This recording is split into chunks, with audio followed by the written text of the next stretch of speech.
क्या आप जानते हैं कि जिस पतंग को आप खुशी से हवा में उड़ाते हैं, उसकी डोर का सिरा तारीख के एक ऐसे तारीख बाप से जा मिलता है जिसे 300 सालों से बड़ी होशियारी से छुपाया गया है।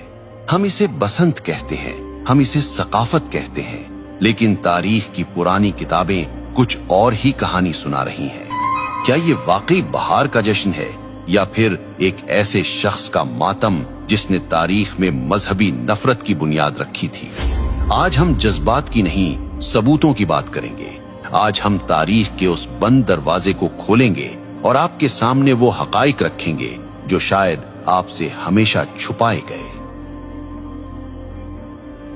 हमारी कहानी का आगाज आज के लाहौर से नहीं बल्कि 1734 ईस्वी यानी 1734 एडी के सियालकोट से होता है। ये मुगल बादशाह मोहम्मद शाह रंगीला का दौर था। सियालकोट के एक मदरसे में मुस्लिम और हिंदू बच्चे साथ पढ़ते थे। तारीखी किताबों के मुताबिक एक दिन बच्चों में बहस छिड़ गई। मुस्लिम बच्चों ने अपनी रवायात की बात की तो जवाब में एक हिंदू तालिबे इल्म हकीकत राय ने कुछ ऐसे अल्फाज कहे जो इंतहाई गुस्ताखाना थे। उसने नाउज़ुबिल्लाह नबी करीम सल्लल्लाहु अलैहि वसल्लम की लख्त जिगर सैयदा फातिमतुज़ ज़हरा रज़ी अल्लाह अन्हा की शान में नाजेबा कलिमात कहे। ये बात पूरे शहर में आग की तरह फैल गई। ये वाकया कोई अफसाना नहीं है, इसके सबूत तारीख की मुस्तनद किताबों में मौजूद है। लाला सोहन लाल सूरी जो सिख दौर के सरकारी मौर्रिख थे, उन्होंने अपनी किताब उम्दतुत तवारीख की जिल्द अव्वल में इस वाक़े को तफसील से लिखा है। इसी तरह मशहूर मुसन्निफ गणेश दास वडेरा ने अपनी किताब चार बाग़े पंजाब में इस गुस्ताखी का जिक्र किया है। मामला हाकिम लाहौर जकरिया खान के पास गया। हजारों का मजमा अदालत के बाहर मौजूद था। शहर के काजी ने फतवा दिया कि इस जुर्म की माफी सिर्फ एक सूरत में हो सकती है कि हकीकत राय इस्लाम कबूल कर ले, लेकिन उसने इनकार कर दिया। कानून के मुताबिक उसे सजाए मौत सुनाई गई और तारीख बताती है कि जिस दिन हकीकत राय को सजा दी गई वो बसंत पंचमी का दिन था। अब यहाँ ये जानना जरूरी है कि बसंत पंचमी असल में है क्या। हिंदू तकवीम के मुताबिक ये बहार की आमद का पहला दिन होता है। बसंत का मतलब है बहार और पंचमी का मतलब है पांचवा दिन। ये दिन इल्म और फन की देवी सरस्वती की पूजा से मंसूब है। इस दिन हर तरफ जर्द रंग नजर आता है। लोग जर्द कपड़े पहनते हैं और पीले पकवान बनाते हैं, क्योंकि जर्द रंग सरसों के खिलते हुए फूलों और जिंदगी की अलामत समझा जाता है। लेकिन सन 1741 की इस बसंत ने एक नया रुख इख्तियार कर लिया। जिस दिन पूरा शहर बहार के रंगों में रंगा था, हिंदू बिरादरी ने हकीकत राय की मौत की वजह से इस दिन को यौम सोग मना लिया। कहा जाता है कि उसकी याद में उन्होंने आसमान की बुलंदियों की तरफ पतंगें उड़ाना शुरू की ताकि उसकी रूह को खिराज तहसीन पेश किया जा सके और ये पैगाम दिया जाए कि एक मासूम की रूह आसमानों की वुसअतों में आजाद है। ये था वो बीज जो एक मजहबी जश्न के अंदर एक खास वाक़े की याद और नफरत की जमीन में बोया गया था। लेकिन हैरत की बात यह है कि वो दिन जो एक मौत के दुख में सोग के तौर पर शुरू हुआ था, वो वक्त की धूल में दबकर एक अजीमुशान जश्न में कैसे बदल गया। वक्त का पहिया घूमा और पंजाब में सिखों की हुकूमत कायम हो गई। ये महाराजा रंजीत सिंह का दौर था। रंजीत सिंह ने देखा कि बसंत का त्यौहार लोगों में मकबूल है। उन्होंने इस मजहबी सोग को एक शाही मेले में बदल दिया। तारीखी रिकॉर्ड्स बताते हैं कि महाराजा हर साल इस त्यौहार पर लाखों रुपए उस जमाने के पतंगों और इनामो इकराम पर लुटा देते थे। यहीं से मुसलमानों ने भी अनजाने में इसे महज एक कल्चरल इवेंट समझकर मनाना शुरू कर दिया। वो भूल गए कि इसकी बुनियाद कहां रखी गई थी।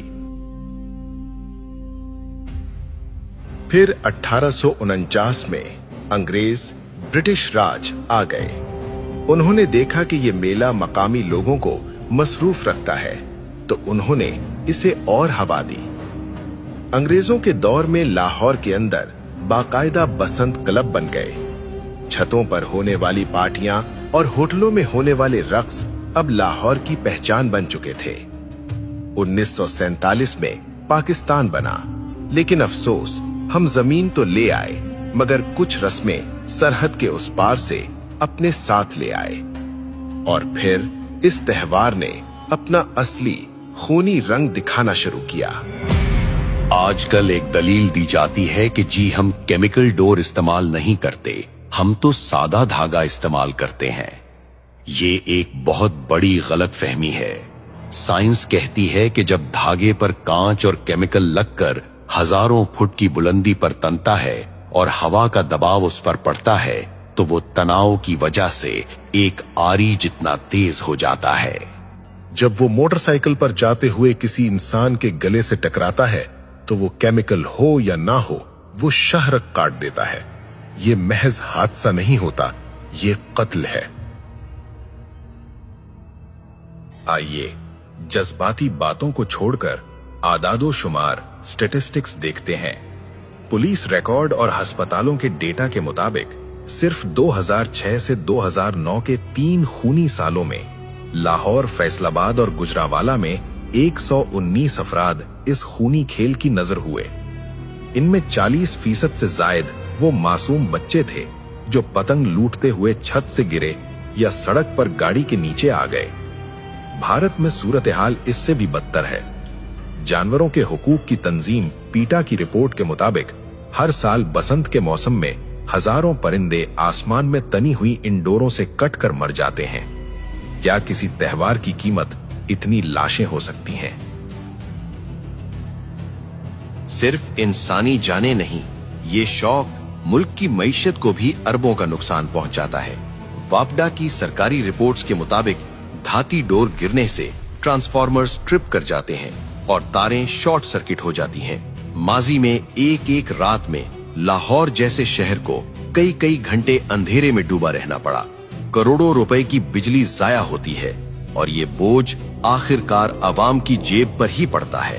क्या हम चंद घंटों की तफरीह के लिए अपनी ही अमलाक को आग लगा रहे हैं? फिर बात सिर्फ पतंग की नहीं रहती।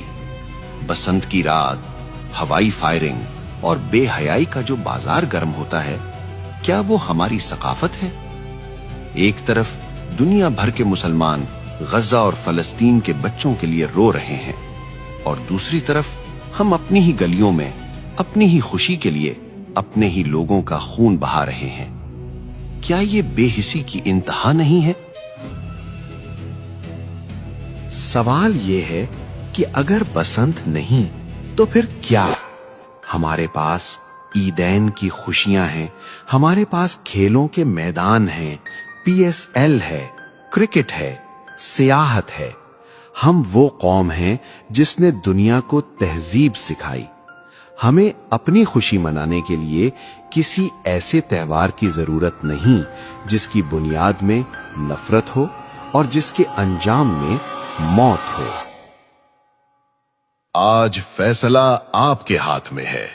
जब आप बाजार से डोर खरीदें तो एक बार सोच लीजिएगा, कहीं आपके पैसे किसी मां की गोद उजाड़ने के काम तो नहीं आ रहे। ये पतंग की डोर नहीं कट रही, ये हमारी अकदार कट रही हैं। तारीख गवाह है कि जो कौमें अपनी बुनियाद भूल जाती हैं, वक्त उन्हें मिटा देता है।